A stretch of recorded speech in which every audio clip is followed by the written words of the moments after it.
ना तो दोनों बच्चे कांपते थे भूख की वजह से, चेहरा बिल्कुल पीला था। मेरे नबी ने दोनों बच्चों को प्यार किया और कहा अली तेरी सखावत अल्लाह ने पसंद कर ली है। ऐ लोगों जरा सोचो तो हमने किस पैगंबर को भुला दिया है, किस रसूल को भुला दिया है, आज हम बिल्कुल भूल चुके हैं। जरा गौर तो करो, मेरे नबी ने फरमाया अली तेरी सखावत अल्लाह को पसंद आई, तेरी जियाफत अल्लाह को पसंद आई। अल्लाह ने जिब्राइल को भेजा और फिर फरमाया वयतइमून अत्वामा अला हुब्बिही मिस्कीना व यतीमा व असीरा, यानी खुद ना खाते हैं भूखों को खिला देते हैं। कैसे साबिर है मोहम्मद के घराने वाले। मगर मैंने अर्ज की थी ए सैयदा, ए तैयबा, ए ताहिरा, ए सैयदा फातिमा, ये बताएं आखिर आपने 3 दिन का रोजे क्यों रखे, 4 दिन का क्यों नहीं रखा, या 2 दिन का क्यों नहीं रखा? आवाज आई मेरा पैगाम यजीद के लिए था मदीने से, ओ यजीद तू मेरे बेटे हुसैन को डरा नहीं पाएगा, ना 3 दिन की भूख से, ना 3 दिन की प्यास से, क्योंकि फातिमा ने ट्रेनिंग मदीने में करा के भेजा है।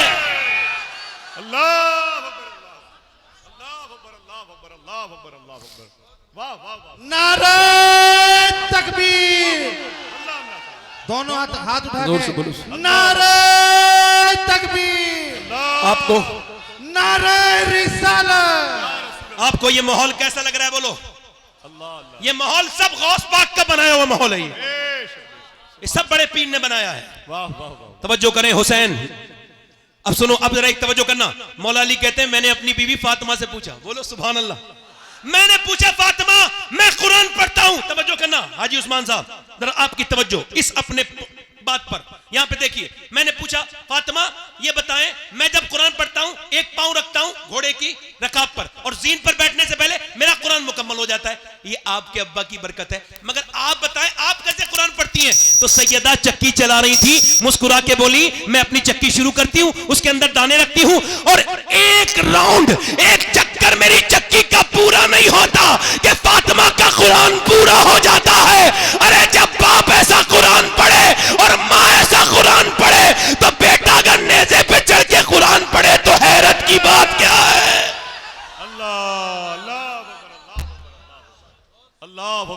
यजीद बनते हैं लोग आज भी कोशिश से, हुसैन बनते नहीं, खुदा बनाता है। अच्छा एक चीज है तकदीर, क्या है बोलो? तकदीर को ना मानना कुफ्र, तकदीर को मानना ही पड़ेगा और मैं आपसे मनवा भी लूंगा अभी यहीं बैठ के। जो तकदीर को ना मानने वाला है मेरी 2 मिनट की बात सुने, 2 मिनट में भी नहीं। किसी ने अपने बाप को अपने आप इंतखाब किया? बताओ। अरे कोई अपनी मर्जी से अपना बाप चुनता है? चुनता है? अगर ऐसा होता तो लोग बिल गेट्स के घर पैदा होते, अडानी अंबानी के घर बच्चे पैदा होते, गरीबों के घर बच्चे पैदा नहीं होते। कोई अपनी मर्जी से अपना बाप, अपनी माँ, बोलो बोलो, अपनी माँ, अपनी बहन, अपना भाई, अपना नाना, अपनी नानी, और किसी का नाना ठीक है तो नानी ठीक नहीं, किसी का दादा ठीक है तो दादी ठीक नहीं, किसी का बाप ठीक है तो माँ ठीक नहीं, किसी की माँ ठीक है तो भाई ठीक नहीं, किसी का भाई ठीक है तो बहन ठीक नहीं, किसी को अल्लाह ने बहन से नवाजा अच्छी बहन है तो उसके भाई अच्छे नहीं है। मगर पूरी दुनिया में एक हस्ती ऐसी है हुसैन इब्ने अली की, जिसे जिधर से देखो लाजवाब है। अल्लाह ने उसे भाई हसन मुश्तबा दिया, बहन ज़ैनब कुबरा दी, उसको मां सैयदा फातिमा जो सारी जन्नती औरतों की सरदारा है, उसका बाप अली जो सारे वलियों का सरदार है, उसकी नानी खदीजा जो सारी उम्महातुल मोमिनीन की सरदारा है, और उसका नाना सारे नबियों का सरदार है। अफजल है कुल जहां में घराना हुसैन का, पूरा मजमा हाथ उठा के, अफजल है कुल जहां में घराना हुसैन का, अरे नबियों का ताजदार है नाना। अल्लाह अकबर, अल्लाह अकबर, अल्लाह अकबर, वाह वाह वाह, सुभान अल्लाह, सुभान अल्लाह, सुभान अल्लाह। मुस्कुरा के बोलो, वाह वाह, मुस्कुरा के बोलो। अब जरा करबला में आते हैं। करबला क्या है? हक और बातिल की लड़ाई। करबला काई की लड़ाई है? हक, झूठ और सच की लड़ाई। यजीद और हुसैन की लड़ाई नहीं है, इस्लाम और गुमराही की लड़ाई है। हुसैन अगर ना शहीद होता तो आज घर घर यजीद होता।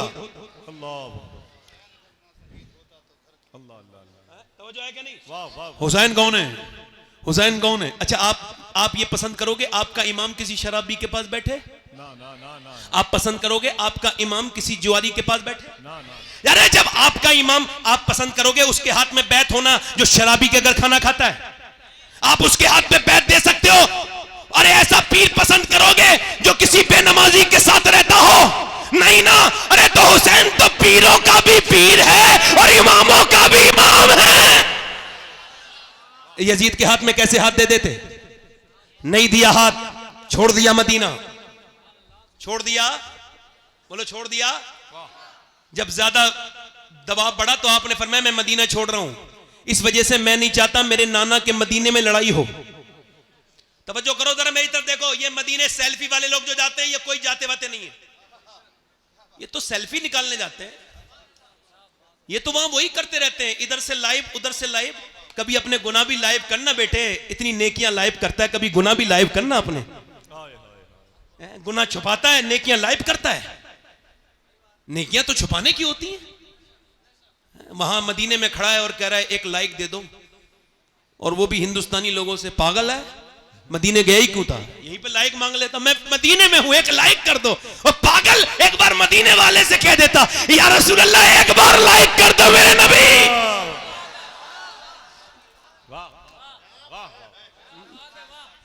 और तवज्जो है कि नहीं? हाँ, सैयद के खुलने में देर लगती है मगर खुलता है तो फिर खुलता है। जोर से बोलो सुभान अल्लाह, दिल लगा के बोलो। अब जरा गौर करो, मदीना छोड़ दिया। वैसे मैं अपनी बात कर रहा हूं, मैंने हिंदुस्तान के कई शहरों में रहा भी हूं, 10-10 दिन तकरीर की है, बड़े बड़े शहरों में, और भी जगह गया हूं, दुनिया के और भी 1-2 मुल्कों में गया हूं, मगर मुझे आज तक कोई शहर पसंद नहीं आया। ऐसा नहीं लगा मुझे कि मुझे वहां की याद आई हो। मगर 2017 में गया था पहली बार हज करने, अब कई हर साल जाता हूं अल्हम्दुलिल्लाह, अल्लाह का शुक्र है। मगर मैं आपको कसम खा के बता रहा हूं, आज तक कोई ऐसा दिन नहीं गुजरा 6 साल में जो मुझे मदीना याद ना आया हो। खुदा की कसम खाता हूं, मेरे जैसे गुनहगार इंसान को। और ऐसे आला हजरत की नजर से देखो मदीना, कभी देखो आला हजरत की नजर से। मुझे खुदा की कसम इतना हिंदुस्तान में बरेली में जब जाता हूं तो आला हजरत के होने का एहसास होता है, मगर इतना नहीं होता जितना मदीने में मुझे आला हजरत का एहसास होता है। क्योंकि आला हजरत को जहां जाओ, आला हजरत कहा कैसे पढ़ोगे, कैसे जाओगे हुजूर की बारगाह में? ऐसे ही जाओगे कि मुजरिम बुलाए आए हैं, जाऊ का है गवाह, फिर रद हो कभी ये शान करीमों के घर की है। सरकार हम गवारों में तर्जे अदब कहां, हमको तो बस तमीज यही भीख भर की है। मांगेंगे मांगे जाएंगे, मुंह मांगी पाएंगे। दुनिया के पैसे वालों, ये पैसा तुम्हारे काम नहीं आएगा। देखो एक बार मदीना, एक बार देखो मेरे हुजूर का मदीना, एक बार काबे की बहारें देख लो। ए नौजवानों, मोबाइल ना बदलो, आसान है मदीना देख लो, हुजूर की बारगाह की हाजिरी कर लो। मेरा इमाम ऐसा है कि अगर उसको बरेली में ढूंढो तो नहीं मिलेगा। कहां मिलेगा? फरमाते हमें रजा तेरे दिल का पता चला व मुश्किल दरे रोजा के मुकाबिल वो हमें नजर तो आया। यानी मदीना इंसान का छोड़ना बड़ा मुश्किल है, मगर जब मैंने मदीना छोड़ा, जब हाजी ने मदीना छोड़ा, जब आम आदमी ने मदीना छोड़ा तो दिल फट गया।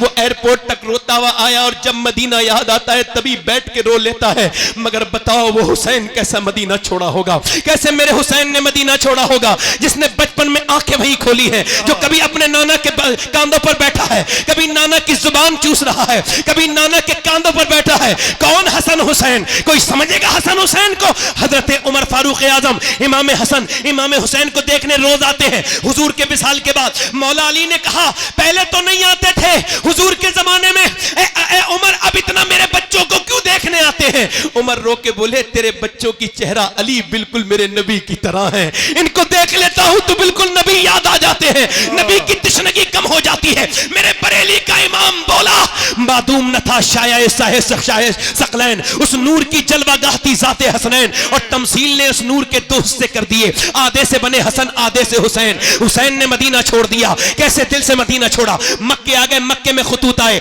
मक्के को भी छोड़ दिया। मक्के से आप जो है वो कूफे की तरफ जा रहे थे, एक शहर बीच में मिला, उसने कहा हुसैन न जाओ, तुम्हारा भाई मुस्लिम बिन अकील हमने देखा है, उसको कत्ल कर दिया गया, उसको धोखा दे दिया गया, कूफिया ने धोखा दे दिया। इमाम ने फरमाया मेरे भाई का तूने कहां देखा? कहा हमने उसको देखा कि वो कूफे के चौराहे पे लटका हुआ है, आपका भाई। इमाम ने फरमाया अल्लाह तेरा शुक्र है कि मेरा भाई झुका नहीं मगर लटक गया। अल्लाह अकबर। फरमाया झुके हुए तो नहीं देखा ना, तवज्जो करना, थोड़ी देर की गुफ्तगू रह गई है मेरी, ध्यान से सुनना, और अगर आपने ध्यान दिया तो करबला पहुंच जाओगे। चूंकि मेरे इश्क मुझको ले चल तू ही जाने बे मदीना, करम ये मुझ पे किया है मेरे तसव्वुर ने कि आज खींच दी तस्वीरें यार आंखों में।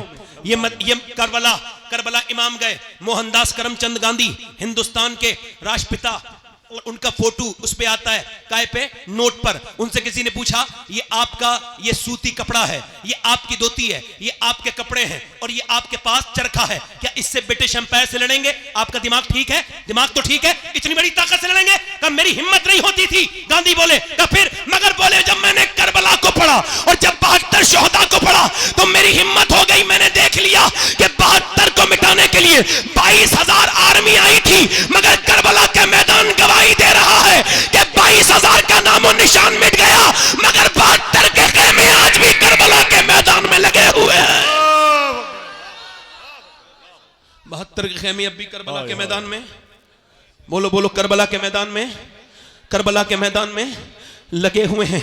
इमाम मेरा करबला गया है, इमाम कहता है मैं यजीद की बैत नहीं करूंगा, और फिर तकरीर करते हैं मुझे पहचानते नहीं, मैं हुसैन इब्ने अली हूं, मुझे पहचानो, मैं नाना के कांधे पर बैठा था। जब कांधे पर बैठा था तो हजरत उमर ने कहा था कितना अच्छी सवारी है हुसैन तेरी, तो मेरे नाना ने कहा था उमर तूने सवारी तो देख ली, मगर सवार भी तो देख कितना अच्छा है। मैं वही हुसैन हूं, आज मैं यहां पे खड़ा हूं। इमाम आ गए, तवज्जो करना थोड़ी देर, नौजवानों आपकी बहुत खास तवज्जो चाहता हूं, अल्लाह करे तो ये मजमा और ये महफिल मैं जहां चाहता हूं वहां पहुंच जाए। हुसैन इब्ने अली हैं। अब आपने फरमाया जंग नहीं, मैं नहीं करता, मुझे जाने दो, अब मैं किसी और मुल्क में चला जाऊंगा। रिवायतों में लिखा है, पूछा कहां, तो आपने फरमाया मैं हिंदुस्तान चला जाऊंगा। अल्लाह। मगर उनको क्या करना था, बेअत लेनी थी। बेअत का मतलब है बिक जाना। क्या मतलब? बैत का मतलब बिक जाना। तो या तो किसी की नेकी को देख के बिक जाओ, वरना इमाम हुसैन कहते हैं दुनिया में कोई खजाना ऐसा नहीं बना जो हुजूर की औलाद को खरीद सके। आपने फरमाया मेरे जैसा यजीद की बैत। उन्होंने कहा ठीक है, जंग शुरू। जंग। अब जब तलवारों की आवाज आ रही थी, एक औरत गुजर के जा रही थी। मेरी बहनें सुन ले, मेरी बेटियां, ये जो आज अपने बच्चों को कभी नमाज के लिए नहीं कहती, कभी नमाज के लिए नहीं कहती, सुने, औरत जा रही थी अपने बेटे की शादी की तैयारी करने। अब जब जा रही थी ना औरत, और जब वो औरत जा रही थी तो आवाज आई, तो उस औरत ने कहा देख क्या मेरे बेटे कैसी आवाजें आ रही, तलवार किसकी जंग हो रही है, देख तलवारें टकरानी आपस में। वो बच्चा आके रोने लगा, अम्मा मेरा दिल बड़ा दुखा है। क्या हुआ? कि मैंने वहां करबला में एक इतना खूबसूरत इंसान देखा, मेरी आंखों ने इतना अच्छा नहीं इंसान नहीं, न उसकी आंखों की तरह आंखें थी, न उसके लहजे की तरह। कहा अच्छा, मैंने पूछा कौन है? कहा ये हुसैन इब्ने अली है, इन पर बड़ा जुल्म हो रहा है। तो कहता है मेरी माँ, मेरा दिल फट गया। माँ रो के बोली मेरे लाल, फातिमा का घर लुट रहा हो और मैं अपने बेटे का घर बसाऊं, मेरा दिल गवारा नहीं करता। मैंने आज तक तुझसे कभी तुझसे मैंने अपने दूध का बदला नहीं मांगा, आज मांगती हूं, ऐसा कर तू मेरे बेटे हुसैन पे कुर्बान हो जा। बेटा बोला अम्मी अगर तू ना भी कहती मैं फिर भी हुसैन पे कुर्बान होने का इरादा रखता था। जवान बेटा गया, मैं माँ पहुंची, इमाम ने फरमाया तेरे बुढ़ापे का सहारा ले जा। लगी मुझे बुढ़ापे का नहीं, कयामत का सहारा चाहिए हुसैन, मुझे करामत का सहारा चाहिए, बुढ़ापा तो मेरा गुजर जाएगा। इमाम ने फरमाया ठीक है। अब जब उसका बेटा चला तो इमाम की तरफ उसकी माँ आंखों से आंसू ला के बोली हुसैन मेरे बेटे को जब नवाजो तो उसकी माँ को भी नवाजना कयामत के दिन। मेरे इमाम ने फरमाया ठीक है। जब बेटा गया जवान तो बूढ़ी ने ऐसे करके अपनी झोली फैलाई, ऐ अल्लाह मेरे बेटे की शहादत कबूल कर ले, मेरे लाल की ऐ अल्लाह कबूल कर ले। उधर जब इसकी दुआ पूरी नहीं हुई है, ये गर्दन कटी उसकी और आकर के गिर गई झोली में। मां ने उसके बाल पकड़े और उठा करके सर को फेंका यजीदियों में और कहा जो चीज हम अल्लाह की राह में दे देते हैं वापस नहीं लेते, वापस नहीं लेते। अब इमाम के हजरत अली, मैं मुख्तसर कर रहा हूं, शॉर्ट में करबला बयान कर रहा हूं, आखिर में हजरत कासिम गए। कासिम कौन है? इमाम हसन के बेटे। जब वो गए तो एक हाथ में तलवार है और कुर्ता है, सिर्फ कोई जंगी सामान नहीं है, कोई खुद नहीं पहने हुआ है, कोई प्रोटेक्शन का सामान नहीं है, ऐसे ही जा रहे हैं। मगर शेर का पोता था, जाके बोले है कोई जो मेरा मुकाबला करे? अरे 22,000 से जो भूखा प्यासा मुकाबला तलब करे, अली का ही तो पोता हो सकता है। अरजक नाम के पहलवान ने कहा, शिमर ने कहा अरजक जा, अरजक जरा जा, अरजक जा लड़। अरजक बोला तेरा दिमाग ठीक है शिमर, मैं 500 लोगों से लड़ता हूं, इससे अकेले लड़ लूंगा? दुनिया मेरी क्या कहेगी, तू तो करेंगे लोग, बच्चे से लड़ाऊं, मेरा बेटा जाके इसकी गर्दन काट लाएगा। उसने कहा ठीक है ट्राई कर ले। उसका बेटा आया ना जवान, आने में टाइम लगा, मरने में टाइम नहीं लगा। वाह वाह वाह। फिर दूसरा भेजा, मर गया। तीसरा भेजा, मर गया। चौथा भेजा, कट गया। पांचवी बार खुद आया, बोले मुझे ना, मेरा नाम तूने सुना है कि नहीं सुना है? कासिम, मैं हूं अरज़क, 500 लोगों से लड़ता हूं। हजरत कासिम बोले मैंने तेरा नाम नहीं सुना, मगर तूने मेरे दादा अली का नाम जरूर सुना होगा। और मैं आ जा। और वो जब आया, आपने फरमाया तेरा दिमाग खराब, तेरे होश खराब हो गए, तेरा बच्चे का मर गया, तू तेरे घोड़े की जीन तक खुली हुई है। उसने नीचे गर्दन की ना ऐसी तलवार मारी, गर्दन ओ दूर जाके गिरी। आवाज आई अली का वो घर है जिस घर का हर एक बच्चा जहां पैदा हुआ शेरे खुदा मालूम होता है। इमाम कासिम, अच्छा अब 22,000 लोग जब तीर चलाएंगे एक आदमी पर तो क्या